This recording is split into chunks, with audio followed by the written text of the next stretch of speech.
There are places where shadows linger too long, and silence whispers secrets you're not meant to hear. This is one such story. Miller's Grove, a small forgotten college town in the heart of Ohio, was one of those places where time seemed to stand still. The town's heartbeat was the local university, a place that had seen generations of students come and go. But no one spoke much about what happened behind the walls of the old, crumbling hostel nestled near the woods. It was a building that seemed to breathe with its own secrets, and those who stayed there often found themselves facing nightmares they couldn't explain. Ryan had been one of those students. He had moved to Miller's Grove fresh out of high school, eager to start his college life. The town seemed perfect for a young man looking to escape the fast-paced city life. Quiet streets, old brick buildings, and a promise of new beginnings. But for Ryan, that peaceful facade shattered the moment he stepped into the hostel. Years later, sitting by the crackling fire in his living room, his wife Emily looked at him with concern as she noticed the distant, haunted look in his eyes. The flames danced in the dark, casting shadows that seemed to flicker with memories. She had heard the faint whispers of the stories Ryan never told her, but tonight she could feel he was ready to speak. "Tell me what happened, Ryan," Emily asked softly, her voice barely louder than the crackle of the fire. Ryan hesitated. The past always had a way of clawing back when he least expected it. He ran a hand through his hair, staring into the flames as if they could offer some kind of escape from the memories. "It was my freshman year," he began, his voice heavy with the weight of the truth he had carried for far too long. "I moved into the old hostel, not knowing that it had a history of its own, a history that would change my life forever." As the fire flickered, Ryan's mind drifted back to the shadowed halls of the hostel, the place where the horrors began. "I still remember the first day I arrived in Miller's Grove," Ryan began, his voice low and deliberate. "It was the start of a new chapter. College life, independence, freedom. Or so I thought." Ryan paused, his gaze fixed on the dancing flames as if searching for the courage to continue. "I had taken a long bus ride from the city, clutching my bags and dreams in equal measure. When I stepped off the bus, the town seemed quaint. Quiet streets, old-fashioned shops, and the faint smell of rain hanging in the air. But there was something about Miller's Grove that felt heavy, as if the town itself was holding its breath." Emily shivered slightly, pulling her blanket closer as Ryan continued. "I spent the whole day looking for a place to stay," he said. "But every hostel or room I checked was full. The semester was starting, and it seemed like I had arrived too late to find anything decent. By evening, I was exhausted, dragging my suitcase through the dimly lit streets, wondering if I'd have to spend the night at the bus station." Ryan leaned forward, resting his elbows on his knees. "That's when I saw it. A rusted sign swinging in the wind, barely legible. Hawthorne Hall. It was an old hostel tucked away near the edge of campus, hidden behind overgrown trees and a crumbling iron gate. It looked abandoned, but the lights were on, and I was desperate." Emily frowned. "You didn't think twice about how it looked?" Ryan chuckled darkly. "I should have. But back then, I was just a broke college kid who needed a roof over his head. I pushed open the gate. It screeched so loudly it made my skin crawl, and walked up to the entrance. The building was massive, but it looked like it hadn't been cared for in decades. Ivy crept up the walls, and the windows were grimy, barely letting any light through." Ryan hesitated, his expression darkening. "That's when I met Old Man Turner, the night watchman. He was sitting in a creaky wooden chair by the entrance, his wrinkled face half hidden under a wide-brimmed hat. The moment he saw me, he shook his head. 'You don't want to stay here, kid,' he said, his voice gravelly and low." "What did he mean?" Emily asked, leaning forward. Ryan's voice grew quieter, almost a whisper. "He told me about the upper floors, especially the 4th floor. He said no one had lived there for years. Not since the accidents. Strange things happen up there, he warned me. Doors slam on their own. Shadows move where they shouldn't. And sometimes you hear voices. voices that don't belong to anyone living. Emily's hand flew to her mouth. And you still stayed? Ryan gave her a wry smile. What can I say? I didn't believe him. I thought it was just an old man trying to scare me. So I told him I'd take any room he had. He sighed, looked at me like he felt sorry for me, and handed me a rusted key. 4th floor, he said reluctantly. But don't say I didn't warn you. Ryan exhaled deeply, his voice heavy with regret. The moment I stepped into that room, I felt it. The air was cold, unnaturally cold. The walls seemed to close in around me, and the faint smell of dampness lingered in the air. I told myself it was just an old building, nothing more. But deep down, I knew I had made a mistake. The room felt wrong the moment I stepped in, Ryan began, his tone heavy with unease. It was small and bare, just a bed with a lumpy mattress, a wooden chair, and a wardrobe that looked like it might fall apart if you so much as touched it. Dust coated every surface, and the air was stale, like the windows hadn't been opened in years. But it wasn't just that. It felt like the room was watching me. Ryan paused, rubbing his hands together as if trying to shake off the memory. There were scratches on the walls, long, uneven lines like someone had raked their fingernails across the plaster, and there was a mirror hung crookedly on the wall opposite the bed. It was old, the glass cloudy and warped, but I swear the reflection felt off, like it was showing me something I couldn't quite see. Emily shivered but didn't interrupt. I tried to settle in, unpack my things, convince myself it was just an old room. But as I moved around, I kept hearing these faint noises, soft knocks like someone tapping gently on the walls. At first, I thought it might be the wind or maybe the old building creaking. But then, there were whispers, faint, almost inaudible, like voices just on the edge of hearing. I couldn't make out the words, but they sounded angry. Ryan's expression darkened and he shifted uneasily in his chair. I tried to ignore it. Told myself I was just tired, that my imagination was playing tricks on me. I lay down on the bed, but it felt like lying on a slab of stone. Still, I was exhausted, and I must have dozed off because the next thing I remember is waking up. The room was pitch black, and I couldn't tell what time it was. My phone said I'd only been asleep for 10 minutes, but it felt like hours had passed. And the air, it was freezing. Not just cold, but bone-chilling. Emily wrapped her arms around herself as if she could feel the cold he described. I got up to check the heater, Ryan continued, but as soon as my feet hit the floor, I felt it. A cold spot right in the middle of the room. It was like stepping into ice water. And then I noticed something else. The wardrobe door. It was open, just a crack. Ryan took a deep breath, his voice tightening. I didn't remember opening it. Emily's eyes widened. What did you do? I told myself I must have bumped it while unpacking, Ryan said, though his voice carried little conviction. I closed it and tried to shake off the unease. I sat down at the desk with a book, thinking maybe I could distract myself. But that's when the noises started again. Only this time they were louder. The floorboards outside my room started creaking, like someone was pacing back and forth in the hallway. Ryan paused for a second, his knuckles white as he gripped the armrest of his chair. I froze. I knew I was the only one on the floor. Old Man Turner had said no one else stayed up there, but the footsteps, they were heavy, deliberate, moving closer to my door. Emily's hand flew to her mouth. Did you check? I had to, Ryan said. I couldn't just sit there. I grabbed the chair like that would protect me and opened the door. The hallway was empty. No one there. But Ryan hesitated, his eyes narrowing as he stared into the fire. But what? Emily whispered. There were footprints, Ryan said, his voice barely audible. Wet footprints leading down the hallway. They stopped right in front of my door, and then they vanished. The silence in the room was heavy, broken only by the crackle of the fire.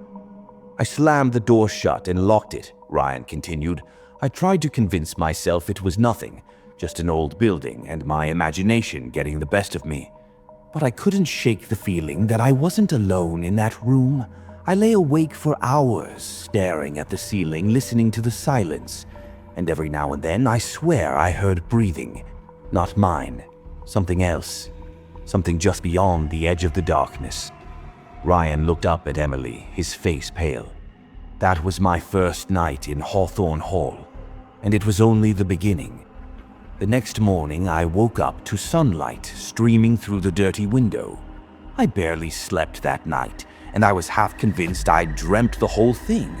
The noises, the footprints, the cold spot. But as I sat on the edge of the bed, trying to shake off the unease, there was a knock on the door.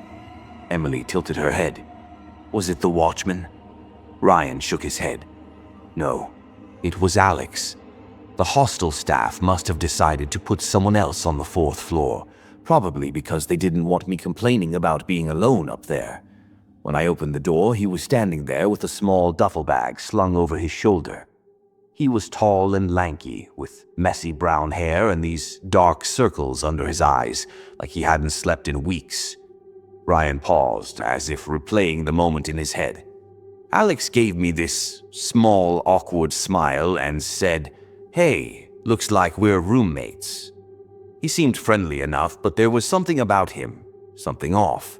His smile didn't quite reach his eyes, and he avoided looking directly at me. Emily frowned. Did you trust him? Ryan shrugged. I didn't really have a choice. Having someone else there felt like a relief, even if he was a little strange. We talked a bit while he unpacked, just the usual stuff, where we were from, why we chose this college. But Alex was distant. He'd start talking, then trail off, like his mind was somewhere else. And sometimes I'd catch him staring into space, his eyes unfocused. It was unsettling, but I figured he was just shy or nervous. Ryan glanced at Emily, his expression serious. At the time, I was just glad I wasn't alone anymore. But looking back, I should have paid more attention to the warning signs. Ryan's voice grew quieter, his gaze fixed on the flames. It was a few nights later when I realized something wasn't right with Alex. What happened? Emily asked, her voice barely above a whisper. I woke up in the middle of the night to this weird sound, a soft thud over and over like something hitting wood. At first, I thought I was dreaming, but when I opened my eyes, I saw Alex. Ryan hesitated, his face pale as he relived the moment. He was standing by the door, his back to me. He was banging his head against the door, slowly, methodically. Thud, thud, thud. It was disturbing, to say the least. Emily gasped, clutching her blanket tighter. What did you do? I jumped out of bed and rushed over to him, Ryan said, his voice shaking slightly. I grabbed his shoulders and pulled him back, but his eyes, they were wide open, staring at nothing. He didn't even react at first. It was like he wasn't there. And then, just like that, he snapped out of it. He blinked a few times and looked at me like he had no idea what was going on. Emily's expression was one of horror. Did he say anything?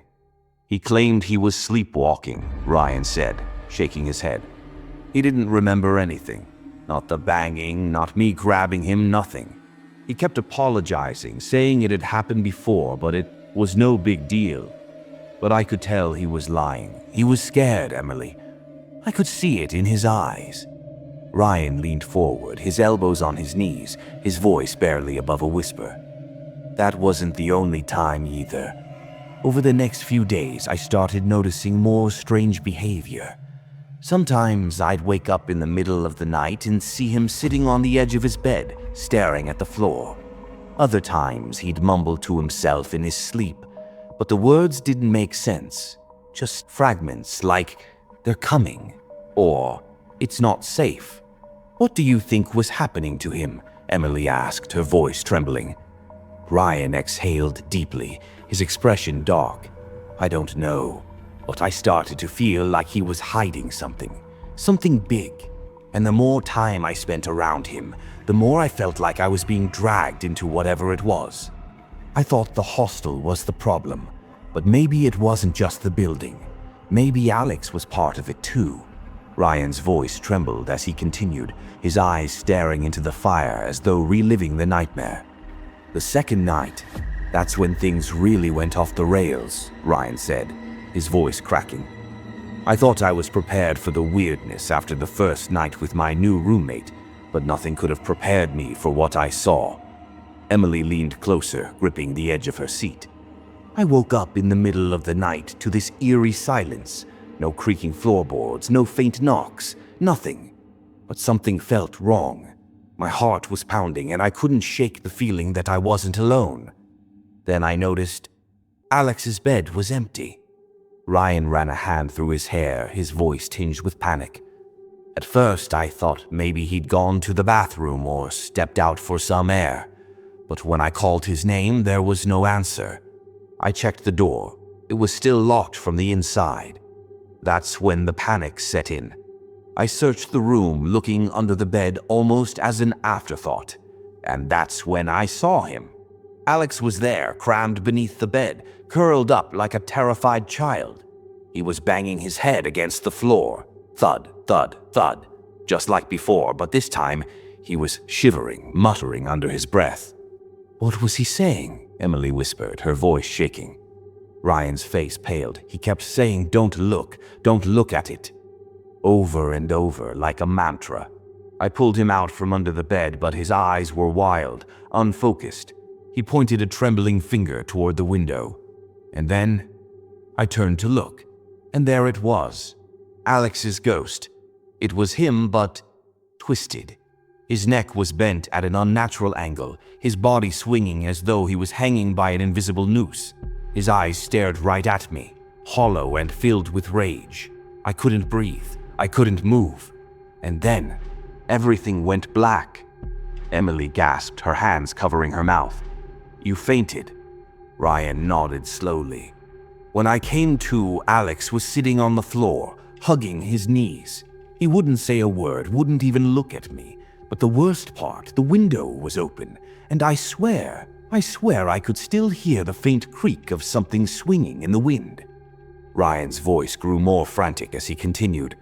"I thought it couldn't get worse, but I was wrong. That night, it was pure chaos." Emily clutched her blanket, her eyes wide. "What happened?" "Not long after I fainted, I heard this blood-curdling scream," Ryan said, his voice trembling. "I woke up to find a young woman bursting into the room. She was naked, her hair wild, her eyes filled with terror. She was screaming for help, begging me to hide her. But there was something off about her, something unnatural. The air around her felt heavy." Emily's face twisted in confusion. "Did you help her?" "I tried," Ryan said, shaking his head. "I asked her what was wrong, but she kept screaming, pointing at the window. That's when I looked again, and there he was, Alex's ghost hanging outside just like before, but this time he wasn't alone. There were more of them, shadowy figures of other students, their faces twisted with pain and anger. They were reaching for him, tormenting him, pulling at his body." Ryan's voice broke, his eyes glistening with unshed tears. "And then I saw it. Alex's body hanging from the ceiling in the middle of the room. His eyes were open, staring straight at me, his lips twisted into a grimace. I don't know how it happened, Emily. He was alive just minutes ago, but now he was dead." Emily clutched her chest, her breathing shallow. "Oh my God, Ryan, that's—" "I lost it," Ryan interrupted, his voice hoarse. "I ran out of the room, down the stairs, screaming for help. I kept shouting, telling them Alex was dead, that his body was hanging in my room. But no one believed me." Emily frowned, her hands gripping the blanket tightly. "Not even old man Turner?" Ryan shook his head. "Turner just stood there, shaking his head like I was some crazy kid making up ghost stories. He kept saying, 'Alex.' Who's Alex? We didn't send anyone to your room." "I swear, Emily, I thought I was losing my mind. I knew Alex had been there. I talked to him, shared the room with him, but it was like he'd been erased from everyone's memory. Even when I told them to check the room, to see his body hanging from the ceiling, They just brushed me off. They wouldn't even go up there. They said I was overworked or playing some kind of prank.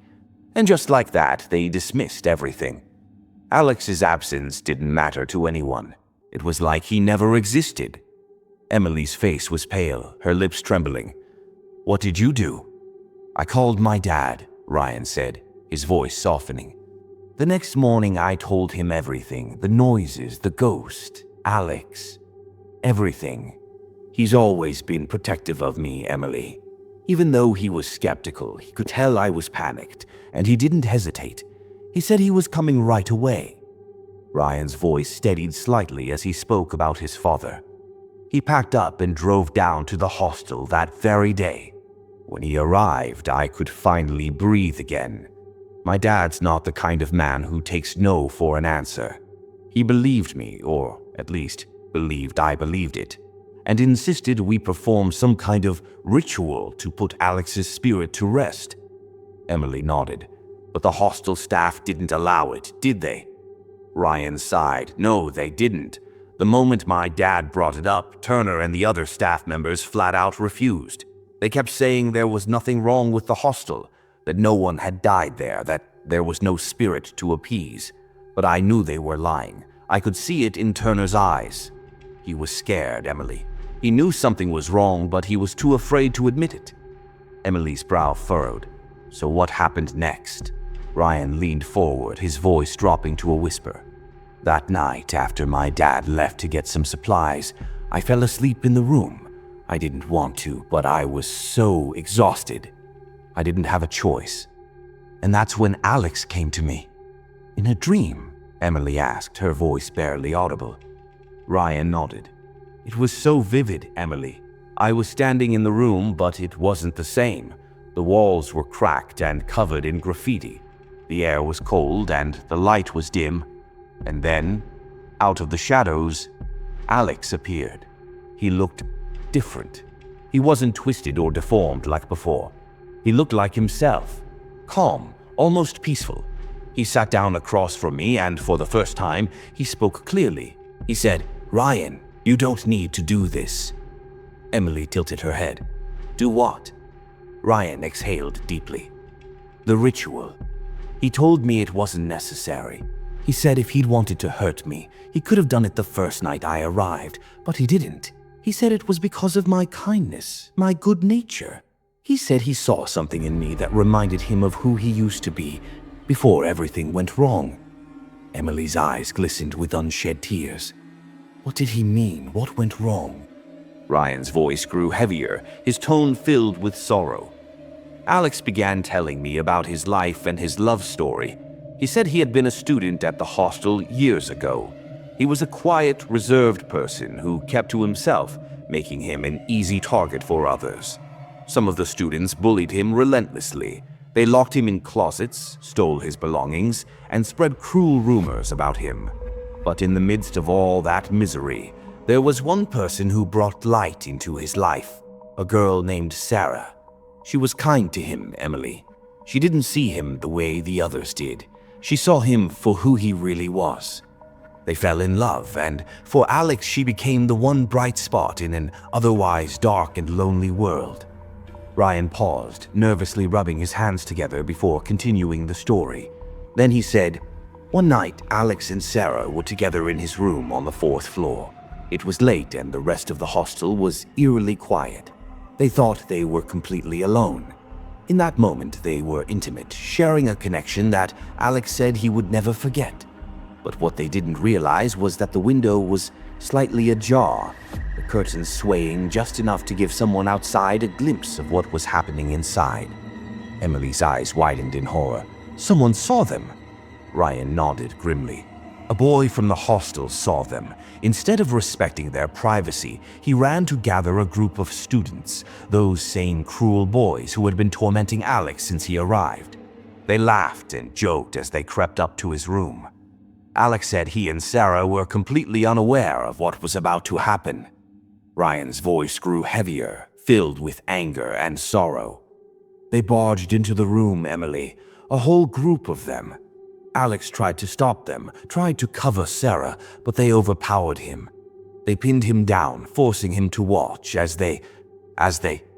Ryan choked, unable to finish the sentence. Emily's hand flew to her mouth, her eyes brimming with tears. "No," she whispered. Ryan nodded, his jaw tight. "They assaulted her, Emily. All of them, right there in that room, while Alex was helpless. He screamed, begged them to stop, but they just laughed. They mocked him, called him weak, and when it was over, when they'd taken everything from him, they turned their rage on him." Emily's tears spilled over, her body trembling. "What did they do?" "They killed him," Ryan said, his voice flat and cold. "They beat him until he could barely move, then tied a noose around his neck. They hung him from the ceiling and staged it as a suicide. When the hostel staff found him the next morning, they didn't question it. They didn't care. They just wanted to sweep it under the rug and move on." Emily shook her head, her voice breaking. "And Sarah? What happened to her?" Ryan's expression darkened further. "She disappeared. Alex didn't know what happened to her after that night. He said her screams haunted him even in death, that he could still hear them echoing through the walls of the hostel. He believed she was either driven to her own death by the trauma or silenced by the same boys who killed him." Emily was sobbing now, her hands clutching at Ryan's arm. That's horrific. Those monsters." Ryan nodded, anguished on his face. "That's why Alex's spirit can't leave Emily. His love for Sarah and his anger at what happened to both of them keep him tied to that place. He said he's not the only one either. There are others, students who suffered, who died unjustly in that hostel. The 4th floor is a prison for their pain, a place where their torment is relived over and over again. Alex told me he didn't want a revenge. He didn't want to hurt anyone. But he couldn't leave, not until the truth came out, not until the people responsible paid for what they'd done." Ryan's voice softened as he reached the conclusion of his story. The fire crackled quietly in the background, casting flickering shadows on the walls. Emily sat beside him, her eyes wide, her grip on his hand tight. "Oh, the next morning I couldn't stay in that place any longer," Ryan said. "I packed my things and left Hawthorne Hall. I didn't care where I went, I just needed to get away.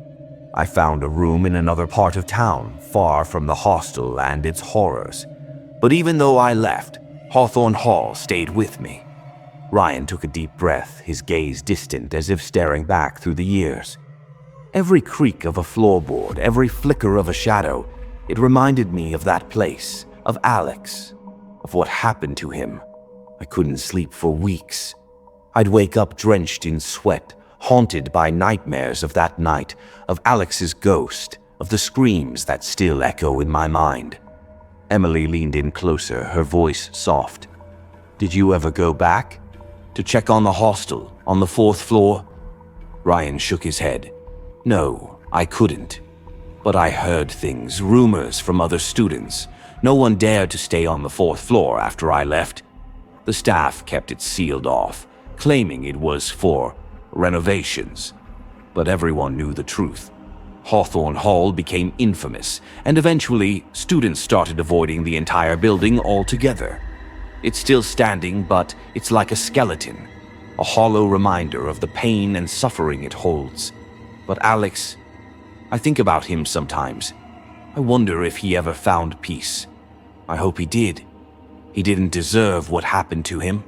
None of them did." Ryan's voice dropped, a note of unease creeping in. "There was one moment, years later, that still chills me to this day. I was walking past an old mirror in our house. This was long before we got married. For just a second, I saw him. Alex. His shadow standing behind me. He wasn't angry. He just looked at me, like he was saying goodbye. And then he was gone." Emily shivered, her hand tightening around his. "Do you think he's still out there, watching you?"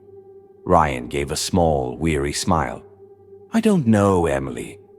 But if he is, I hope he knows I'll never forget him. Or his story. What happened to him? What happened to Sarah? It was a tragedy, one that should never have happened. And it's a reminder of how cruel people can be when they think no one will hold them accountable. The room fell silent, save for the crackling of the fire. After a moment, Ryan spoke again, his tone firm but filled with emotion. "That's why I always try to stand up for others now, Emily. People like Alex, they're vulnerable, easy targets, and if we don't stand up for them, if we don't protect them, then we're just as guilty as the ones who hurt them. That's the real curse of Hawthorne Hall. It's not the ghosts, it's the legacy of pain that bullying leaves behind." Emily's eyes welled with tears. "You're right," she said softly. "It's a story that needs to be told.